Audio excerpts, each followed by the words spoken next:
오늘도 함께 예배드릴 수 있어서 반갑습니다. 또 오랜만에 함께 예배드릴 수 있는 또 반가운 분 얼굴들도 계셔서 반갑고 감사합니다. 우리 주위에 있는 분들에게 당신을 보니까 하나님을 뵙는 것 같습니다. 우리 한번 인사를 하면 좋겠습니다. 하나님 보는 게 참 무서우신 분들이 있나 봐요. 그래, 막 두려운 마음으로 이렇게 인사하시는 분들인데 어떤 분이 그러더라고요. 제가 태국 선교 갔을 때 그렇게 얘기하셨는데, 아름다움이 죄라면은 당신은 사형입니다. 너무 아름다울수록 죄가 많으니까 당신은 사형감입니다. 무슨 말이에요? 너무 아름답다는 얘기죠. 아름다움이 만일 죄라면 당신은 사형입니다. 우리 옆에 있는 분에게 아름다움이 죄라면 당신은 사형감입니다. 인사를 해보십시오. 그렇게 얘기하라니까 옆에 있는 사람에게 아름다움이 죄라면 당신은 무죄입니다. 이렇게 말하는 분이 있어요. 하나님을 믿는 사람들, 하나님의 백성들은요 다 아름다워요. 왜? 하나님이 원래 창조하신 하나님의 형상대로 창조하심을 닮아가기 때문에 그렇죠. 그러니까 그것보다 더 아름다울 수가 없는 것이죠. 그래서 우리가 믿음으로 함께 신앙생활 한다는 게 얼마나 기쁘고 즐겁고 행복한 일인지 모릅니다. 주님의 능력을 우리가 함께 경험하는 거 얼마나 복된 일인지 모릅니다. 오늘 본문의 이야기는 우리가 수없이 많이 들었던 이야기 중에 하나이죠. 교회를 오래 다닌 분들은 주일학교 때 불렀던 찬양이 있어요.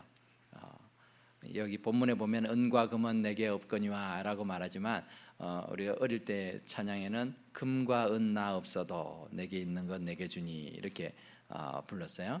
이 찬양 우리 한번 불러보려고 합니다. 원래 1절도 있어요. 1절이 이제 오늘 본문의 배경이 되는 거죠. 베드로와 요한이 기도하러 올라갈세 이렇게 시작하죠. 우리 한번 같이 불러보겠습니다.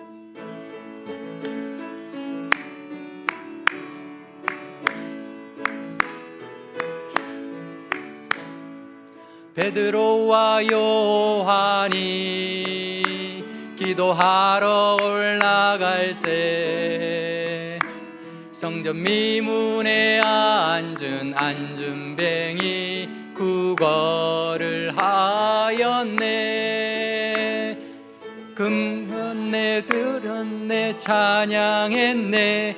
그는 걸었네 뛰었네 찬양했네. 곧 나사렛 예수 이름으로 일어나 걸으라. 금과 은 나 없어도 금과 은 나 없어도 내게 있는 건 내게 주니.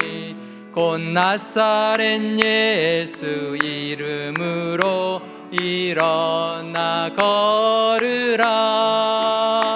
그는 걸었네 뛰었네 찬양했네. 그는 걸었네 뛰었네 찬양했네.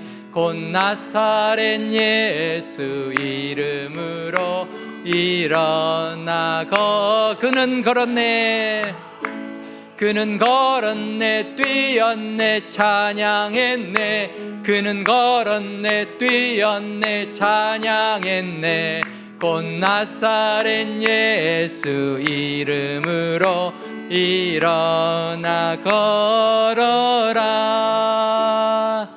아멘. 예. 아주 유명한 찬양이기도 하죠. 어릴 때 많이 불렀는데요. 그 내용입니다. 부활하신 예수님이 승천하신 이후에 성령 충만한 그런 제자들, 성령의 임재를 경험하고 성령의 능력을 경험한 제자들을 중심으로 초대교회가 세워졌습니다. 그 당시에 초대교회 교인들이 대부분은 유대인들이에요. 거의 99%가 다 유대인들이었어요. 이방인들은 개종을 하지 않는 이상은 유대인 사회에 들어올 수가 없었기 때문에 그렇습니다. 그래서 초대교회 성도들, 이 예수님의 제자들을 비롯해서 모든 이 그리스도인들도 유대인 그리스도인인 것이죠. 그래서 그들은 유대인들이기 때문에 유대인들의 율례, 규칙들을 잘 지켜 행했습니다. 성전에 올라가서 기도해야 되는 시간이 되면 그들도 같이 올라갔어요. 성전에 올라가서 기도하는 것은 그리스도인들만 한 게 아니라 모든 유대인들이 하고 있었기 때문에 같은 하나님을 찬양하니까 하나님 앞에 그렇게 기도하는 일에 게을리하지 않았던 것입니다. 제9시 기도 시간 오후 3시입니다. 유대인들이 기도하러 성전에 올라가는 시간에 베드로와 요한 역시 예수님을 구세주로 이 땅에 보내주신 그 하나님을 찬양하고 기도하기 위해서 성전으로 올라갑니다. 그런데 성전 미문에서 구걸하는 한 사람을 만납니다. 이 사람이 그날 하루 있었던 것은 아니겠죠. 날마다 있었을 것입니다. 성전 미문이라는 것은 아름다운 문을 말하죠. The beautiful gate. 성전에 여러 문들이 있는데 그 중에서도 가장 아름다운 문. 그래서 사람들이 거기를 많이 들어가요. 많이 이용을 합니다. 그 문으로 들어가는 입구에 이 구걸하는 한 사람이 앉아 있는데 나면서부터 걸어본 적이 없는 장애인입니다. 성전에 기도하러 올라가는 사람들의 그 동전 몇 입, 그것이 그의 하루하루를 지탱하게 만드는 유일한 그런 생계의 수단이었습니다. 베드로와 요한을 만나면서 그의 인생은 완전히 새롭게 뒤바뀌게 된 것을 봅니다. 오늘 이 말씀을 보면서 저는 이 본문 중에서도 내게 있는 이것을 주노니라는 말씀에 좀 집중을 하려고 합니다. 우리가 어떤 어려운 사람들을 볼 때 우리는 마음의 부담감을 가지죠. 그래서 그 부담감이 싫어서 회피하는 경우들도 있습니다. 그런데 하나님께서는 때로는 우리에게 강력한 부담감을 주실 때가 있어요. 어려운 사람들을 돕는 방법, 어떻게 도와야 될까? 첫 번째는 내게 있는 것을 주라는 것이죠. 내게 없는 것을 주는 것은 어려운 일이죠. 그런데 내게 있는 것 중에서 가장 먼저는요, 우리의 관심을 줘야 됩니다. 오늘 4절 말씀에 보면은 베드로가 요한과 더불어 주목하여라고 해요. 이 무심코 지나갈 수 있는 환경인 상황인데 그 성전 미문에 앉은 그 구걸하는 사람을 주목하여 보고 있어요. 주목한다라는 건요, 집중해서 본다는 것이죠. 관심을 가지고 보는 것을 말합니다. 많은 경우 우리는 주변을 돌아보지 않습니다. 돌아볼 틈이 없어요. 왜? 너무 힘들고 바쁘니까. 근데요, 하나님께서는 우리를 그렇게 살라고 이 땅에 보내고 생명을 주신 게 아니라는 것이죠. 그냥 내 일에만 골몰하고 내가 원하는 그 목표만을 향해서 가라고 그렇게 하신 것이 아니라는 것이죠. 항상 그럴 수는 없겠지만 성령께서 우리의 마음에 감동을 주실 때가 있어요. 그래서 평소에는 그냥 다 지나가다가도 어느 순간에 눈에 보이는 한 사람이 보인다는 것이죠. 평소에 늘 그 자리에 있었는데 내가 보지 못했는데 어느 순간에 그 사람이 보이기 시작하는 거예요. 그럴 때 우리가 그 사람을 향해 관심을 가질 필요가 있는 거죠. 하나님께서 왜 저 사람을 보게 하셨을까? 그때가 바로 하나님이 우리에게 말씀하시는 때입니다. 베드로와 요한은 무엇을 주목했을까요? 이 구걸을 하는 사람의 상태에 주목했습니다. 그가 이름이 무엇인지, 또 출생지가 어딘지 그런 거에 대해서는 관심이 없었겠죠. 근데 그가 왜 성전 미문에 앉아서 구걸하는지, 얼마나 힘든 상황인지, 그리고 어떻게 도와주는 것이 이 사람에게 가장 도움이 될 수 있을지를 살폈을 것입니다. 이처럼 우리 주변에 있는 사람들에게 우리가 주목하게 될 때 우리는 그들의 어려움을 파악할 수 있게 됩니다. 그리고 그들에게 관심을 가지게 되며 도움을 줄 수 있는 길을 찾게 되죠. 성령께서 그렇게 우리의 마음에 감동을 주십니다. 사도 바울은 소아시아 지역에서 전도의 길이 막혀서 고민하고 있을 때 환상 중에 마게도냐 사람이 바울에게 나타나서 와서 마게도냐로 건너와서 우리를 도와주십시오라는 요청을 듣습니다. 그래서 그는 배를 타고 곧장 마게도냐, 자기가 한 번도 가보지 못했던 정말 미지의 땅인데 거기를 건너가서 거기서 복음을 전하고 빌립보, 데살로니가, 베레아 등지에서 교회를 세웁니다. 이처럼 하나님께서 우리의 마음을 그렇게 감동시키시고 보여주고 어떤 일들에 참여하게 만드실 때가 있다라는 것입니다. 6절을 보면 베드로와 요한이 수중에 가진 돈이 없었음을 알 수 있습니다. 초대 교회에 어떻게 보면요, 최고 지도자였잖아요. 예루살렘 교회에 그렇게 또 가장 영향력을 행사할 수 있는 그러한 위치에 있었지만 그들에겐 돈이 없었어요. 만일 금화나 은화가 그들의 수중에 있었으면 어쩌면 그 일부를 주었을지도 모릅니다. 그런데 그들에게 돈이 없었어요. 돈이 없었던 것도 성령께서 함께 하신 것 같아요. 그렇다고 해서 아유 나는 아무것도 줄 게 없네, 그리고 포기하지 않았다는 것이죠. 성령께서 함께 하시는 삶을 사는 사람은 주라고 하신 말씀 앞에 순종을 해요. 하나님, 내가 줄 것이 없는데 어떻게 할까요? 그러면서 찾게 되는 것이죠. 찾아봅니다. 무엇이라도 내가 가진 것을 상대방에게 주려고 한다라는 거예요. 베드로가 무엇을 줄 수 있었습니까? 6절 말씀에 내게 있는 이것을 내게 준다라고 말합니다. 은과 금이 없다고 해서 그냥 포기하고 지나치지 않았습니다. 베드로는 자신에게 있는 것으로 이 거지를 돕기를 원했습니다. 우리 주변에는 우리의 도움을 필요로 하는 사람들이 많습니다. 그런데 남을 돕는다라는 거는요, 내가 쓰고 남은 것을, 또는 내게는 가치가 없으니까 버릴 거니까 버릴 바에야 이 사람 나 도와주자, 이런 마음으로 도와주는 게 아니라는 거죠. 내게도 필요하지만 아끼고 나눠서, 때로는 내가 쓸 것을 남에게 줄 수 있는 그러한 마음들이 있어야 되는 것이죠. 하나님의 마음을 가진 사람들은 도움이 필요한 자들에게 어떻게든 그렇게 도우려는 마음을 가지게 됩니다. 왜냐하면 하나님의 마음이기 때문에 그래요. 하나님은요, 우리가 죄인 되었을 때, 우리가 스스로의 능력이 없을 때 하나님의 능력으로 우리를 구원하셨잖아요. 하나님의 독생자를 예수님을 보내시면서 십자가에 죽게 하시면서까지 모든 것을 주셨어요. 우리도 주라고 그렇게 하시는 것입니다. 성령의 인도하심을 받을 때 우리는 우리 가족들에게, 또 친구나 동료들에게, 그리고 이웃에게 우리의 관심을 기울이게 됩니다. 그리고 그들에게 필요한 뭔가라 작은 것이라도 내가 가진 것을 나눠주려고 하는 마음을 가지게 된다는 것입니다. 그래서요, 주는 사람은 행복합니다. 받는 사람이 행복한 게 아니고요, 주는 자가 복되다. 성경도 그렇게 말하고 있죠. 그래서 주는 일에 힘쓰는 자들 되시기를 바랍니다. 두 번째로, 주긴 주는데 상대방에게 필요한 것을 줘야 되겠죠. 필요한 것. 이 소경에게 필요한 것이 무엇이었을까요? 3절에 보면은 이 소경은 소경이래요. 이 안정뱅이는 걷지 못해서 구걸로 유명하던 이 사람, 그가 베드로와 요한이 성전에 들어가려 함을 보고 구걸하거늘. 구걸한다는 것은 무슨 말입니까? 저에게 한 푼 주십시오, 이거죠. 그때 베드로와 요한은 우리를 보라라고 말을 합니다. 그러니까 5절에서 뭐라고 얘기하는가 하면은, 그가 그들에게서 무엇을 얻을까 하여 바라보거늘. 무엇을 기대하고 있을까요? 베드로 요한이 가다가 서가지고 자기를 많이 바라보더니만 우리를 좀 보세요 라고 말하는 거예요. 그러면은 뭔가 기대를 하게 되잖아요. 이 사람들이 지금 바쁘게 성전에 올라가는데 아무도요 이 거지한테 눈도 맞추지 않아요. 뭐 돈을 주더라도 그냥 돈 놓고 가지, 이 사람의 상태에도 관심 없어요. 근데 이 두 사람이 서서 자신을 바라보더니만 우리를 좀 보세요. 그러면 기대감에 벅차잖아요. 이 사람 좀 특별한 사람들이다, 나에게 뭔가 대단한 걸 줄 것 같다.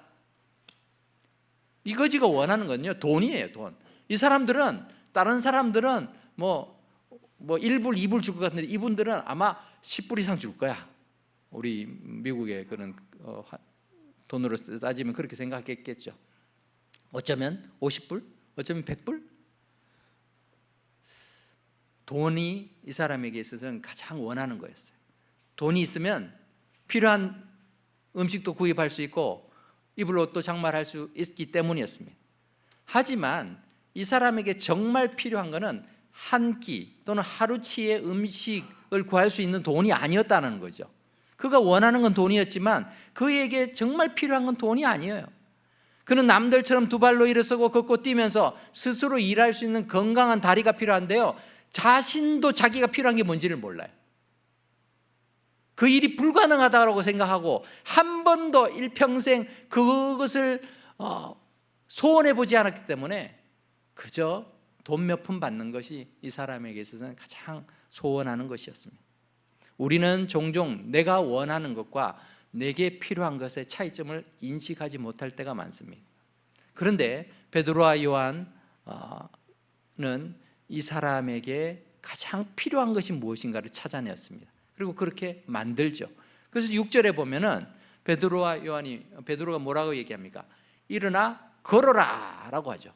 이 사람에게 필요한 건요, 일어나서 걷는 거예요. 우리는 자녀들에게 좋은 것을 주고 싶어 합니다. 그 좋은 게 뭐냐 하면요, 다들 돈이라고 생각해요. 돈. 대부분의 사람들이 내가 죽을 때 우리 자녀들에게 줄 수 있는 거 돈이야.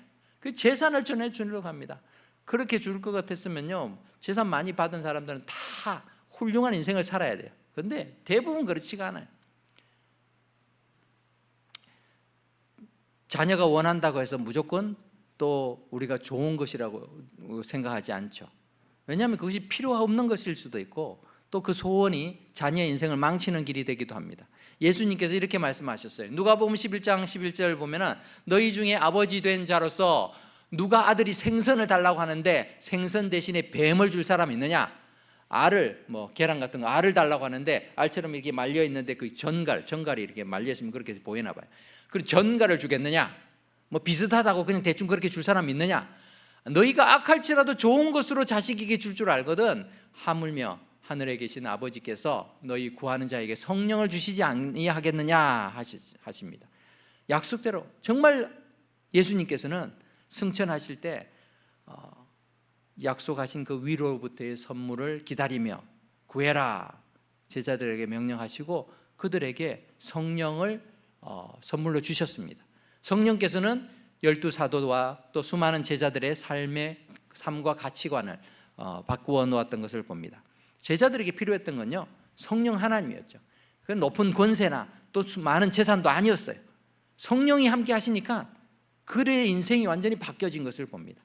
이 구걸하는 장애인에게 필요한 건 돈이 아니라 자기 다리로 걸어 다니는 거예요. 그 필요를 바로 파악하고 그 문제를 해결하는 순간 이 사람은 새로운 삶을 살게 된 것입니다. 재산을 남겨주는 것이 자녀에게 큰 도움이 될 줄 아닙니까? 부모의 재산을 의지해야만 살아가는 인생이라면요, 그 자녀의 인생은 이미 실패한 인생이에요. 부모의 도움 없이도 스스로 힘으로 그렇게 잘 성장하고 또 잘 그 인생을 세워가는 그런 인생이, 그러한 자녀들이 훌륭한 인생이죠. 능력 없는 자녀들에게 재물을 관리하거나 재물을 잘 사용할 수 없는 그런 자녀에게 재물을 많이 남겨준다고 해서 그 인생을 성공하게 만드는 게 아니라요, 실패를 하게 만드는, 인생을 망치는 그런 지름길이 되기도 하는 것을 우리는 종종 봅니다. 부모가 자녀들이 바른 인생을 살 수 있도록 필요한 것을 알고 제대로 전해줄 수만 있다면 자녀들은 나중에 그 부모를 통해서 받은 그 소중한 유산들을 통해 그 인생을 바르게 세워가게 됩니다. 그런 의미에서 우리는 자녀들의 인생을 위해 기도해야 되고 그들에게 좋은 성품, 좋은 인격과 또 바른 가치관, 무엇보다도 영원한 생명의 길을 전할 필요가 있는 거예요. 그래서 믿음을 전수하는 게 참 중요합니다. 전해주려고 했는데 안 받아요. 가치 없다고 생각하니까 받질 않습니다. 하지만 부모가 그것이 정말 소중하다고 생각하면 그걸 물려주려고 노력해야 되죠. 부모가 자식에게 가장 좋은 걸 줘야 되는데 자식이 원하는 걸 주는 게 좋은 부모가 아니라는 것이죠. 그래서 그들에게 가장 필요한 것이 무엇인가, 우리 주변에 있는 어려운 사람들에게 정말 필요한 것이 무엇인가를 찾아서 전해줄 수 있을 때 바로 우리가 그들을 돕게 되는 것입니다. 그래서 세 번째로 기억해야 될 것은요, 가장 소중한 것을 줘야 됩니다. 필요한 것을 주지만 그 필요한 것 중에서도 가장 소중한 것이 있습니다.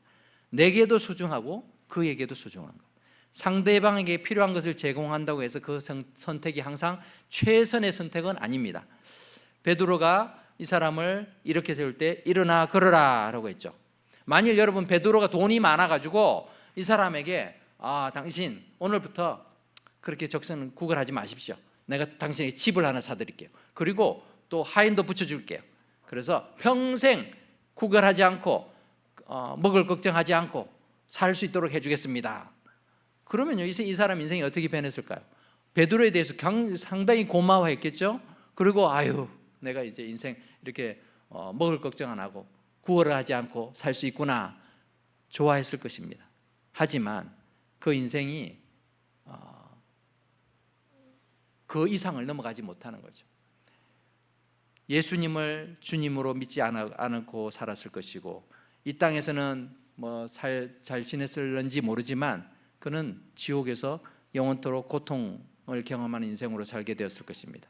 베드로는 이 사람의 다리만을 고친 것이 아니라 예수님의 능력을 보여줌으로써 예수님이 구원자 되시고 능력자 되심을 드러냈습니다. 베드로는 자신이 가진 최고의 가치인 생명의 복음을 전한 것입니다. 오늘 본문에서 이 고침을 받은 사람은 8절을 보니까 성전으로 들어가면서 걷기도 하고 뛰기도 하며 하나님을 찬송했다라고 말하고 있습니다. 그리고 그가 뛰어다니며 찬송하는 모습을 보면서 9절에 모든 백성이 그 걷는 것과 하나님을 찬송함을 보고, 그가 원래 성전 미문에 앉아서 구걸하던 사람이 분명한데 어떻게 저렇게 뛰어다니지 하면서 놀라게 되죠. 그래서 이 사건이 결국은 예수 그리스도께서 생명의 구원자 되심을 증거하는 그런 계기가 됩니다. 이 사람은 왜 하나님을 찬송했을까요? 베드로가 그의 실력으로, 그의 영험한 그런 치유의 능력으로 이 사람을 고쳐준 것이 아님을 알기 때문에 그래요. 하나님이 고쳐주셨다라는 것을 깨달았기 때문에 그렇습니다. 6절 말씀에 베드로가 뭐라고 그랬습니까? 은과 금은 내게 없거니와 내게 있는 이것을 내게 주노니, 그 내게 있는 이것이 무엇이냐 하면 나사렛 예수 그리스도인 거예요. 나사렛 예수 그리스도. 내가 주는 게 아니고 내게 있는 이 나사렛 예수 그리스도의 이름으로 당신을 일으켜 세웁니다. 그러면 누가 이 사람을 이렇게 세우느냐 하면은 예수님이 세우는 거예요.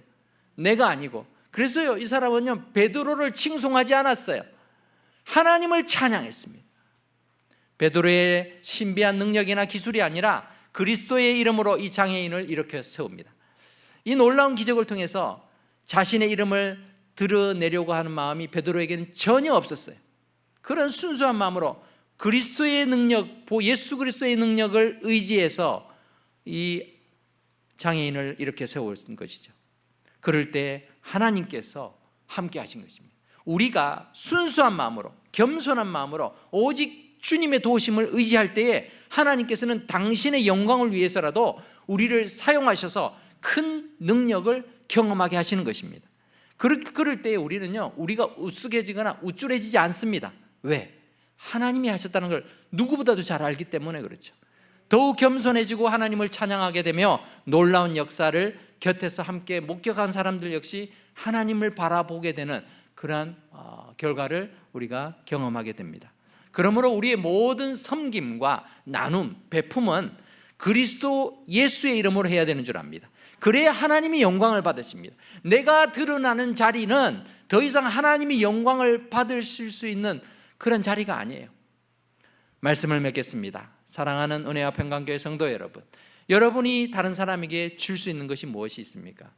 어떤 사람은 나는 돈이 없어요. 나는요 건강하지도 못하고, 나는요 똑똑하지도 못하고, 나는 아무것도 없어요 라고 없다는 얘기만 하고 주구장창하는 분들이 있어요. 아니요, 우리가 가진 것이 얼마나 많은지를 몰라서 그런 거예요. 우리보다 가지지 못한 사람이 세상에는요, 우리보다 더 많이 가진 사람보다 훨씬 많습니다. 그런데 우리 주변에는 우리보다 더 많이 가진 사람만 자꾸 바라보니까 나는 남을 도와줄 수 없다라고 생각하는 거죠. 하지만 하나님께서는 여러분에게 많은 것을 주셨습니다. 그것을 찾아서 하다 볼 때 어떤 사람은요, 주변에 있는 사람을 위로해 주는 말, 격려해 주는 말, say hi 한번 하는 거, hi, hello, thank you, 이 말 한마디로 어떤 사람은요 위로를 받기도 해요. 아무도 관심 가지지 않는데 내가 인사 한번 해준 것으로 그 사람이 하루를 살아갈 힘을 얻는 경우도 있다는 거죠. 아직도 나는 아무것도 줄 수 없다, 그렇게 생각하는 사람이 있습니까? 우리는 쓰고 남아서 주는 것이 아니고요, 하나님이 우리에게 주신 것을 가지고 상대방의 필요를 보고 나눠줘야 됩니다. 그런데 가장 중요한 것은 우리가 가지고 있는 것 중에 가장 소중한 것을 나눠줄 수 있는 사람이 지혜로운 자고, 그것이 복된 인생인 줄 압니다. 그것이 바로 예수 그리스도이십니다. 예수님이 우리의 생명의 구주 되시는데 이 예수님을 소개하고 예수님을 전하는 이 복음의 전도는 결국 그 영혼을 살립니다. 이 땅에서의 삶뿐만 아니라 죽음 이후에 영원한 생명을 누릴 수 있도록 하는 그런 놀라운 선물이기에 복된 선물을 또 많은 사람들에게 나눠줄 수 있는 저와 여러분 될 수 있기를 주의 이름으로 축복합니다. 기도하겠습니다. 고마우신 하나님, 은혜를 감사합니다. 우리가 익숙히 아는 내용이지만 하나님, 베드로에게 일어난 놀라운 기적과 같은 일이고 나면서부터 걸을 수 없던 구걸하던 사람에게나 일어났던 그런 놀라운 일이라 생각하고 내게는 일어날 수 없는 일이라 단정하며 잊어버리고 살지 않았습니까? 하나님, 내게도 말씀하심을 기억하게 하여 주시옵소서. 내게 있는 이것을 다른 사람에게 줄 수 있게 하시고 이 복음의 가치를 바로 알고 가장 소중한 것을 나의 가장 사랑하는 사람들에게 또는 나를 미워하는 사람들에게까지도 또 나에게 관심이 없는 자들에게까지도 전해줄 수 있는 그러한 사랑의 마음 우리에게 허락하여 주시고 또 믿음의 담대함도 허락하여 주옵소서. 예수님의 이름으로 기도드립니다. 아멘.